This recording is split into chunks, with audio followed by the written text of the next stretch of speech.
هاي يا جماعه، عاملين ايه؟ يا رب تكونوا بخير. النهارده هنعمل مع بعض انبوكسنج لكذا حاجه اشتريتها من قريب، وفيهم حاجات انتوا طلبتوها مني كتير قوي وسالتوني بتتجاب منين انت بتبيعيها ولا لا. فتعالوا النهارده نعمل انبوكسنج للحاجات اللي انا اشتريتها دي كلها، عشان انا متحمسه قوي بجد ان انا اوريكم انا اشتريت ايه. بصوا حرفيا كتير قوي. مش حاطه المايك المره دي عشان الخرفشه والاصوات اللي هتحصل دي ما تضايقكوش. تعالوا نشوف اول حاجه اشتريناها ايه. ضيف الشرف يا جماعه، الوان تاتش ال80 لون. ايوه انا ما بخلتش وجبت ال80 لون. بصراحه انا كنت متردده قوي ان انا اشتريها كذا سبب. كنت خايفه قوي انها ما تكونش حلوه، ما تكونش بالجوده حلوه. كنت عايزه اجيبها اونلاين لان معظم اللي انا شفتها عندهم كانوا جايبينها اونلاين. بس بصراحه في ناس طلعت قالت انه يا جماعه ما تجيبوهاش اونلاين لان بيبقى فيها الوان خلصانه او مش شغاله، فانتوا بتضطروا تلبسوا. يعني الالوان دي بتفضل معاكم بقى، ما ينفعش تغيروها. الصراحه فكرت وقلت هنزل ادور عليها عندنا هنا في المكاتب عادي اللي موجوده، المكاتب الكبيره تحديدا، واشوف سعرها كام. ان في المكاتب سعرها ارخص من الاونلاين. وبصراحه انا ما بحبش اشتري حاجه اونلاين لان بخاف قوي تيجي بايظه، بخاف قوي تيجي ناقصه، بخاف قوي يحصل فيها اي مشكله وساعتها ما اعرفش اتصرف حرفيا. فنزلت وسالت وعرفت ان هي في المكاتب سعرها ارخص بكتير من الاونلاين. على فكره مفيش فرق، نفس الجوده نفس الخامه نفس كل حاجه، مفيش اي فرق. هتلاقوها في اي مكتبه عندكم، بس تكون مكتبه كبيره. يعني تكون مكتبه كبيره مش المكاتب الصغيره. فتعالوا نفتحها مع بعض. درجات الالوان تحفه يعني ولا غلطه. تقريبا اللون فيه منه كذا درجه، يعني بجد تحفه قوي. وبصراحه انا عملت لها سواتش على الورق درجاتها كلها وانا جربتها، وهوريكم وانا بجربها هوريكم الالوان شكلها عامل ازاي. دي يا جماعه اسمها لوحه الخرز. يجي معاها كده خرز زي ما انتم شايفين، والقلم ده والطبق ده عشان تحطوا فيه الخرز بتاعكم. وكل لون منهم بيجي في كيسه مكتوب عليها الرقم اللي المفروض بنلزقه على اللوحه هنا. بصراحه انا عملت معاكم قبل كده واحده، وانتوا برضو سالتوني كتير قوي انت جايباها منين جايباها منين جايباها منين. اهي دي مش معايا طبعا. سالتوني انت جايباها منين وبتبيعيها ولا لا. يا جماعه انا مش ببيعها، انا بجيبها من المكتبه عادي وبجربها معاكم. فانتوا هتلاقوها برضو في اي مكتبه كبيره، يعني اسالوا في المكاتب الكبيره هتلاقوها. دي انا جبت منها شكل بقى ده. بصراحه حبيت قوي ان انا اجيب زيتوبيا لان انا بحبه قوي الفيلم ده، فقررت ان انا اجيب الشكل الكيوت ده وهعملها معاكم في فيديو تاني. بصراحه انا بحبها قوي لانها بتسحلني، وقلت ان انا لازم استغل الاجازه دي في ان انا اعمل حاجات كتير قوي بحبها. تاني حاجه جبتها هي كتب التلوين دي. بصوا انا جالي كتاب قبل كده هديه، اللي هو كان كوزي كورنر ده، تمام. جالي هديه والصراحه انا بدات اتعلم فيه التلوين لان انا مبتدئه زيكم. بدات اول حاجه بالوان الخشب، كانت هي مرجعي الاول والاخير لاني مكنتش لسه جبت الالوان اللي هي التاتش دي.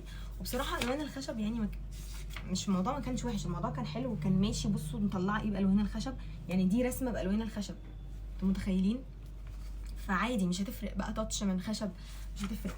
بس بقى لما بدات اجيب التاتش بدات بقى ايه الون، ودي كانت تلويناتي بالتاتش. وبصراحه يعني زي ما انتم شايفين بقى التركايه بتاعت الشروق دي تحفه، او الغروب، معرفش دي ايه، شروق ولا غروب. بصوا ده تلويني يا جماعه، ده تلويني. بصوا الجمال، تحفه يعني، تحفه تحفه، كل حاجه فيها تحفه، تفاصيل والخشب. بصوا دي اخر حاجه ملوناها. كل ده يا جماعه بالوان تاتش. طيب انا عشان كنت مبتدئه الصراحه ان انا دي كانت مهمه قوي ان انا اتعلم فيها. يعني انا جبت دول لما اتعلمت في دي، لما عرفت الالوان بتستخدم ازاي وازاي بنعمل ايه والخشب بيتعمل ازاي والكورنرز بتتعمل ازاي، فتعلمت على دي. فانتوا لو مبتدئين هاتوا دي الاول، ما تجيبوش اللي فيها بني ادمين، لان اللي فيها بني ادمين صعبه جدا جدا، فيها تفاصيل كتير قوي. يعني انا هوريكم دلوقتي هي فيها تفاصيل كتير قوي الصراحه، تفاصيل صعبه جدا. يعني انتوا لو انتوا مبتدئين هتزهقوا ومش هتكملوها للاخر صدقوني. هاتوا دي وتعلموا في دي، وبعد ما تخلصوا دي هاتوا البني ادمين. وده اللي انا عملته الصراحه. قول بقى انا جبت الكوزي هوم، تمام. بتبقى بنوته بقى وفي كذا وضعيه وفي كذا شكل يعني كذا حاجه. تعالى اوريكم انا لونت فيها. دي كانت اول رسمه لونتها. طبعا ده جه بعد تعليم، يعني انا ما عملتش كده بالحب، يعني دي جت بعد ما انا اتعلمت في الكتاب التاني زي ما انا قلت لكم. بصوا دي كمان. طبعا اي حد بيلون هيعرف ان الطبيعه بتاخد وقت كبير قوي في انكم تظبطوها وتعملوها صح. فبجد الرسمه دي خدت مني وقت طويل قوي بجد.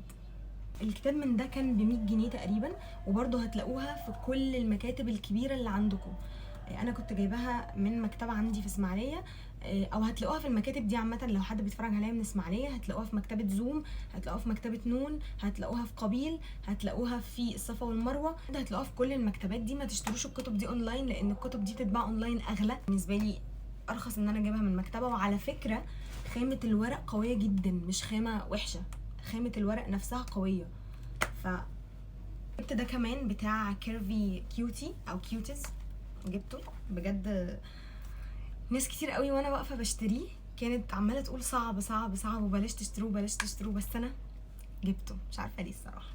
وفعلا اول رسمه فيه اهي، اللي هي اول رسمه على الكفر بتاعها، انا لونتها بنفس الطريقه، بس كانت بالنسبه لي صعبه الصراحه، صعبه جدا، واخدت فيها وقت برضو وما حبيتهاش في الاخر.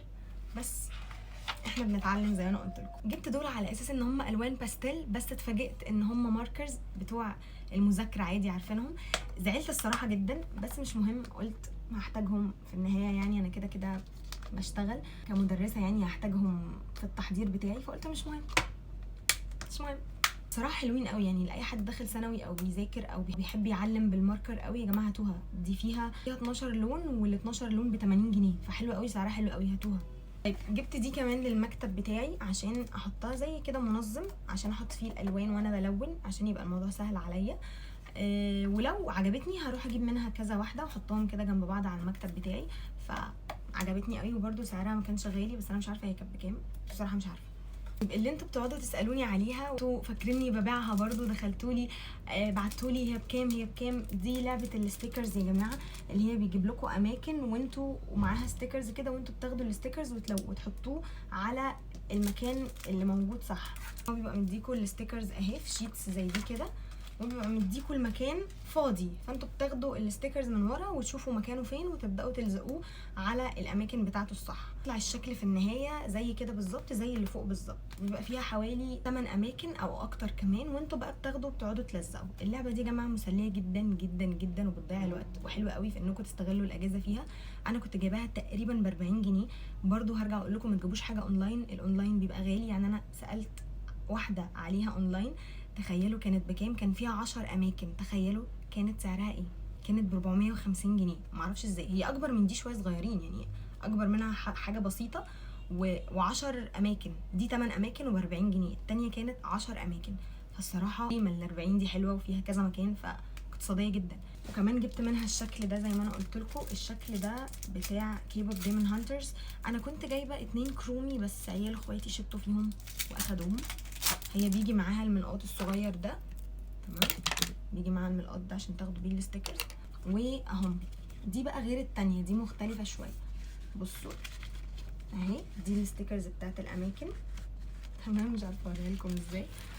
اهي دي الستيكرز يا جماعه اهي، ودي الاماكن اللي معاها بتبقى، بصوا بتبقى كده اهي الاماكن دي، 3 اماكن في دي، المره دي فيها 3. وبصوا في حاجه كمان كرييتيف، في بصوا حاجات كده تلعبوها، وهنا في حاجه بتلونوها، فبجد كرييتيف قوي الصراحه. يعني دي مختلفه عن التانية. دي تقريبا كانت ب 30 جنيه او ب 25 جنيه مش فاكره الصراحه، بس بجد سعرها رمزي. يعني ليه اروح اجيبها ب 450 جنيه؟ بجد حرام. منها اشكال كتير، في منها شخصيات كتير، انتوا روحوا المكاتب الكبيره هتلاقوها. جبت كمان ستيكرز للجورنال بتاعي، بصوا يعني ستيكرز كده 3 دي كيوت قوي. وجبت برضو بتاع كيبوب ديمون هانترز، مش عارفه ليه بس حبيته قوي فقلت اجيبه. وجبت برضو زيتوبيا عشان بحبه قوي الصراحه. وجبت بقى الزراير دي او الحاجات دي، مش عارفه اسمها ايه عندكم، بس هي زراير عندنا يعني زرار. انا جبته عشان في فكره في دماغي عايزه اعملها لكفر الجورنال الجديد، فجبته عشان كده. جبت صمغ زياده، انا عندي كتير بس بحب اجيب دايما كل ما انزل عشان بيخلص مني فجاه. المقصات دي يا جماعه جميله، في فرق بينها وما بين المقص العادي، ان دي بتقص اشكال. يعني بصوا دي بتقص الشكل ده، ودي بتقص الشكل ده، ودي بتقص الشكل ده، ودي بتقص الشكل ده. بصراحه كان سعرها برده جميل قوي، بس مش فاكره كانت بكام، بس كانت رخيصه يعني. قلت اجيبها عشان انا بحتاج الحاجات دي في الجورنال قوي، ان انا ازين بيها الجورنال بتاعي والورق والصور. جبت بقى حاجات كده فردانيه عايزه اوريها لكم برده.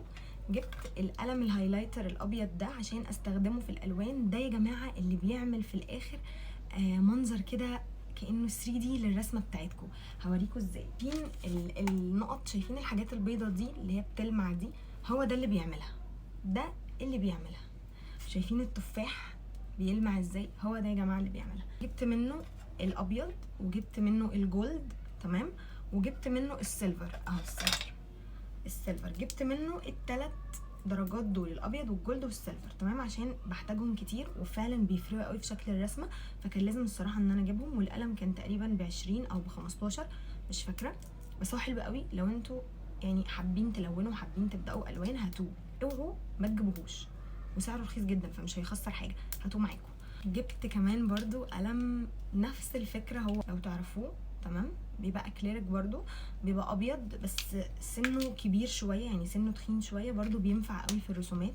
جبت ده من M&G برضو نفس الفكره، نفس الفكره. معرفش انا ليه اتغبيت وجبت نفس الاوبشن ده، كان غباء مني. ده نفس الكلام برضو بس لونه جولد، يعني نفس الفكره بس جولد، بس على اتخن شويه، معرفش برضو ايه الفكره.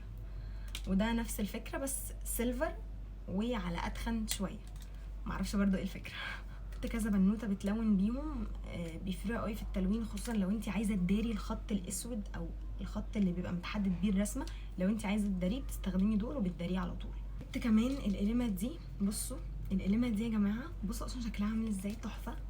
دي يا جماعه القلم اللي هو بيكون خطه رفيع، ماشي اصبروا هوريكم، بيكون خطه رفيع قوي، تمام، وتقدروا تكتبوا بيه بقى بالوان كتير، تحسوا ان هو كده جاي من بنترست كده او حاجه، ما بتبقاش زي القلمه الجاف او القلمه الجل، لا هو زي القلم الالوان بس خطه بقى رفيع، كانك بتكتبي كده كتابه عاديه جدا. الصراحه عجبني قوي فجبت منه كل ده، ينفعني في الجورنال جدا، فقلت ان انا لازم اجيبه، وانا بحتاج الالوان دي قوي في التحضير برده، فقلت برده لازم اجيبها. اخر حاجه جبتها هي القلمه اللاينر دي يا جماعه مش قلمه عاديه، دي بصوا قلم بيبقى عباره عن ان هو تكتبي يطلع لك الشكل ده، يعني بتكتبي بيه اول ما تعلمي بيه هيطلع لك الشكل ده، زي كده قلم تزيين. بصوا هتلاقوا الشكل فوق اهو، بتيجي تعملي بيه كده فبيبدا ان هو يطلع لك الشكل، بيطلع لي بالشكل ده كده. فانا قلت برضو ده هحتاجه للجورنال جدا جدا جدا، وجبت منه ال6 الوان دول. وبس كده، دي كانت كل الحاجات اللي انا اشتريتها مؤخرا. قولوا لي بقى ايه اكتر حاجه عجبتكم فيها، ولو حابين الفيديوهات دي ونوعيه الفيديوهات دي ما تنسوش تكتبوا لي في الكومنتس. ولو انتوا عايزين بقى نصايح اكتر عن التلوين اكتبوا لي، وانا نبدا نعمل سلسله مع بعض عن ازاي نتعلم نلون. وما تنسوش ان انتوا تعملوا لايك وتشتركوا في القناه وتكتبوا لي كومنتس تحت يشجعني، واشوفكم في فيديو جديد. باي باي.